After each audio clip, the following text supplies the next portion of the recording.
અને ભક્તિના ત્રિવેણી સંગમ સમાન શ્રીમદ ભાગવત સપ્તાહ જ્ઞાન યજ્ઞનો મંગલ પ્રારંભ થયો છે। પૂર્વ પ્રમુખ વઢિયારા આહિર સમાજ શ્રી ભૂરાભાઈ મહાદેવભાઈ આહિર તથા સમસ્ત આહિર પરિવાર દ્વારા આયોજિત આ ધાર્મિક મહોત્સવની શરૂઆત આજે શનિવારે વાજતે ગાજતે નીકળેલી ભવ્ય પોથી યાત્રાથી કરવામાં આવી હતી। રાજકોટના સુપ્રસિદ્ધ વક્તા શાસ્ત્રી શ્રી નીતિનભાઈ જોશીના મધુર કંઠે કથાનું રસપાન કરવામાં આવ્યું છે। આ જ્ઞાન યજ્ઞમાં આગામી દિવસોમાં ભવ્ય મહારાસ અને લોક ડાયરાનું પણ આયોજન કરવામાં આવ્યું છે, જેમાં દેવાયત ખવડ જેવા દિગ્ગજ કલાકારો પોતાની પ્રસ્તુતિ આપશે। સમગ્ર પંથકમાં અત્યારે ભક્તિમય માહોલ છવાયો છે અને મોટી સંખ્યામાં શ્રદ્ધાળુઓ કથા સ્મરણ માટે લઈ રહ્યા છે। રિપોર્ટર ભરત સથવારા, પાટણ।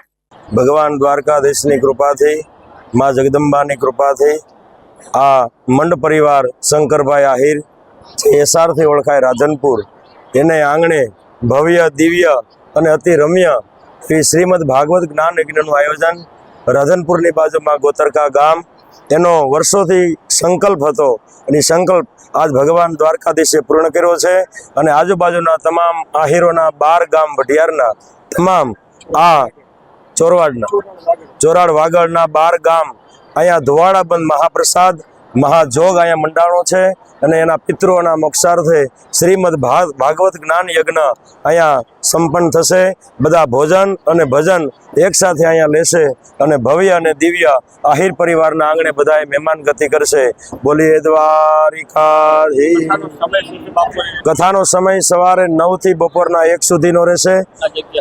આ જગ્યા ગોતરકા ગામ અને એસઆર ફાર્મ જે શંકરભાઈનું જે વાડી, એ વાડીની અંદર જ આ દિવ્ય આયોજન કરવામાં આવ્યું છે।